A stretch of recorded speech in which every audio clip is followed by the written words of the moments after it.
Now, if you're up early this morning, you were treated to an absolute classic in Melbourne at the Australian Open tennis. Andy Murray, in many ways, rolling back the clock with probably his best performance since his hip surgery back in 2017. It was a five-setter that went on hour after hour against Matteo Berrettini, one of the beaten semi-finalists from last year. And Andy Murray coming out on top after that five-set thriller to qualify for the second round at the Australian Open. Delighted to say that Molly McElwee is with us now to have a look back on what was, I think, an instant classic from Andy Murray. You're writing about in The Telegraph, Molly, ingredients of a typical Andy Murray classic is the headline, and why we should savour them. Because the clock is ticking on Andy Murray's career, but this morning we saw Andy Murray play some of his best tennis in quite some time.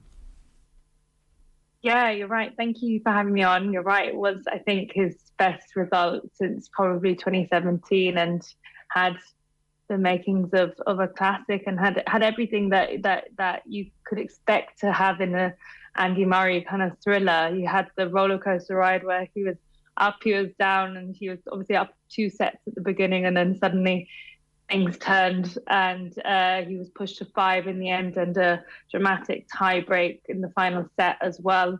You had him putting his body on the line, which I think he's now known for, I guess, in that he's competing with a metal hip, which no player has done at this top level before. And he was still throwing himself around the court, diving volleys, nearly running into the umpire's chair. So yeah, it was definitely a win to savour for him. But I think his though the impression for everyone else is that he's kind of on the clock, I guess. He's 35 and at the last stages of his career. I'm sure this win will really invigorate him and prove to everyone, I guess, that he was right to keep going over all the years. Yeah, because the magnitude of this victory, I remember 2019 when he was at the Rod Laver Arena, he was leaving in tears, and clearly his comeback from his injury was frustrating him. His fitness at the time was concerning him. Today we saw he still had the lungs, he still had the drive and the desire to beat a player who's just outside the top 10 in the world. Yeah, definitely. I think looking back on that 2019 Aussie Open for him, it's mad to think that he was basically retired by the organisers on the court. They were playing kind of a montage of his best bits, and had all these major players kind of talking about what an incredible player he was, as if he was kind of on his way out.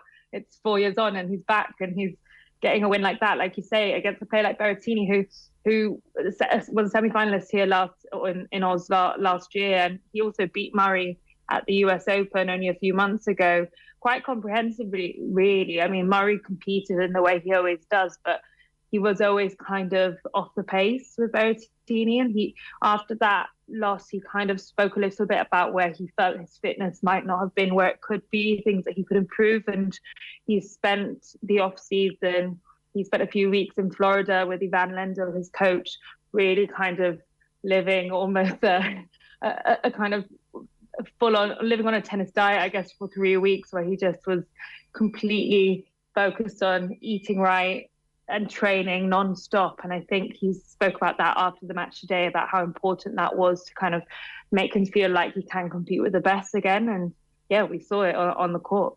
And in many ways, that is the challenge that he has to face at this stage, is that recovery. He said himself he's probably going to have a quiet night tonight in Melbourne, go back out, hit a few balls tomorrow, but it's all about recovery before Thursday for him, because at 35 and with everything he's endured with his injuries, the question is, can he play 2 very difficult matches in such short succession? Maybe helped a little bit by the roof being closed and he didn't have to play in the searing heat of some of the outside courts, at least today. Yeah, definitely. I mean, the recovery will be tricky, but like you say, he's got all day tomorrow. And actually, because of the heat today, which caused major delays, his opponent come Thursday will be either Fabio Fognini or Thanasi Kokkinakis, and they actually weren't able to finish their match today. So we'll have to play tomorrow. If that makes sense. So they're going to have a lot less recovery time, and that could end up working in Murray's favour, bizarrely, after having a 5-hour match today. He could be in the best kind of physical shape of the two in his match come Thursday. But yeah, a huge advantage to play under the roof as well today, because the heat was apparently a complete nightmare. Yeah, it was a mess for the organisers in two ways. You had the heat affecting some of the courts for about 3 or 4 hours. Understandably, I think the temperature had gone above 35 degrees Celsius in the kind of midday heat earlier today. And then there was a bit of rain, which caused delay in some of the matches too. So there's quite a backlog of matches that are still being pushed through to tomorrow now.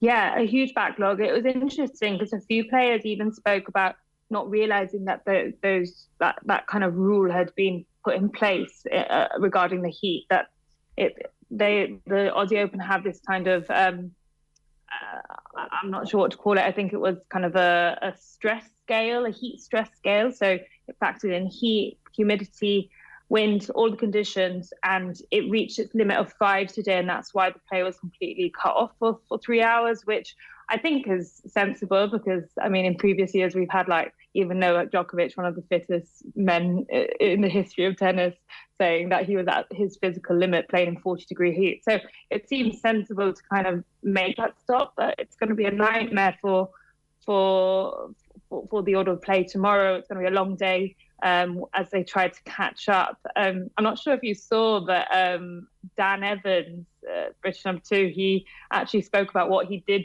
during his 3-hour break from his match, when his match was cut off, and he said he watched a Roy Keane interview with Tommy Tiernan on YouTube from last week, which was quite funny. And he said he was kind of relaxing while he took a 3-hour break from his match. I don't know if every player would be as relaxed as that while they kind of thought about all of the things they could have been doing and could have done better in the previous hour or two. But yeah, he was pretty chilled watching some Roy Keane insights from last week. Not a bad way to fill 38 minutes. I think we spent about 40 minutes talking about it on the show for a 38-minute interview. So I hope Dan Evans got as much from the interview as we did here on the show last week.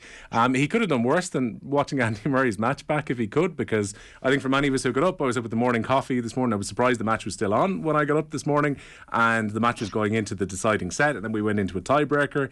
Inside the tiebreaker, I'll admit I was a little bit emotionally attached to see if Murray was going to come through. I thought he looked very comfortable when he was 6 points to 1 up within the tiebreak, and then he has to see off a little bit of a fight back. And he had a little bit of luck with the ball taking, I think was fair to say, a chunk of the net before it went over for what was the decisive point. Yeah, it was almost a bit of an anticlimax after all the drama for it to just, the ball kind of dipped over the net. Berrettini had a bit of a laugh about it at least. He saw the funny side, even though it was obviously probably heartbreaking for him after nearly 5 hours of battling it out. That tiebreak, it was very different to the tiebreak that they played in the fourth set as well, where Berrettini really felt like he was in control throughout that. Whereas Murray in the fifth set tiebreak, it was a 10-point tiebreak, so a bit longer, but he really, got an early lead, which helped him. And it was a brilliant response as well, because he just had to save a match point in the previous couple of games, where Berrettini really actually could have won that match. He really botched that backhand into the net, and ultimately that was his best chance to win it. So yeah, a roller coaster really, but the match tiebreak at the end, Murray really showed his kind of composure, where maybe previously in the last few years he's felt the pressure a bit more and not always performed at his best at the tight moments against the best players. Two of the top men seeds back for this tournament for different reasons. Alex Zverev is back from injury and probably working himself back a little bit. In the case of Novak Djokovic, he wasn't able to play last year because he'd been deported from the country. Djokovic spoke quite extensively about it the weekend, and maybe some of the good feeling he's had from Australians going into the tournament. He didn't have to spend all that long on court today. He only dropped 7 games in the end, progressing in straight sets. So a very straightforward win for Djokovic. Yeah, very straightforward. And I mean, I think something that was in the early rounds for Djokovic, it's often hard to kind of work out exactly where he's at, because he's playing a kind of against lesser opponents maybe and not always challenged that much. But maybe what I did take from this match more so was the reception he got from the crowd. They were chanting his name. They were going mad for him. When you consider that last year, obviously it was a complete mess and he got deported from the country, and it feels like, it's been a long 12 months to go from most hated man in Australia to the guy getting kind of a huge applause as he took to the court. But yeah, he wasn't troubled much, and I think that's he must have been pretty pleased about that also, because he's been managing a hamstring injury going into this. He's not been training kind of as consistently as he wanted to.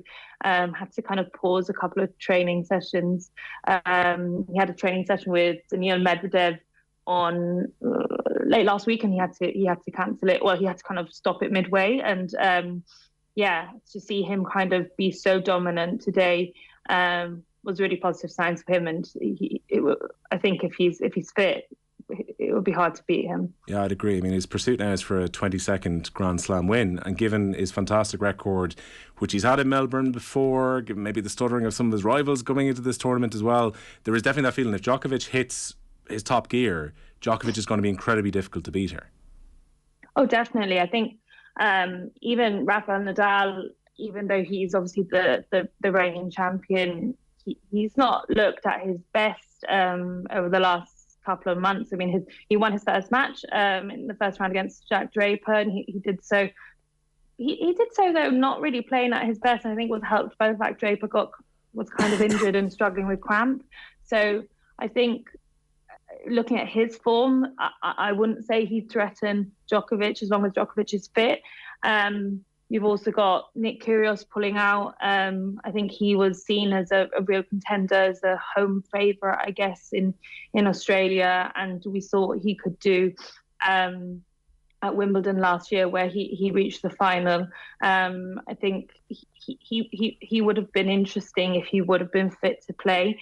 And yeah, Medvedev looked great when he played yesterday in his first round win, but it also feels like he's not got that air of invincibility that I think he used to have. So I think Djokovic is the clear favourite, but by miles, basically. As long as he's fit, that's going to be the test. Yeah, Alex Zverev coming through. It took 5 sets in the end against Juan Pablo Varillas to come through. Again, he's probably feeling some of the effect after that ankle surgery which he had last summer after the French Open semi-finals. Andrei Rublev is also into round 2. He beat Dominic Thiem in what was an interesting first round match, but Thiem probably, again, because of injury, not quite at top form just yet.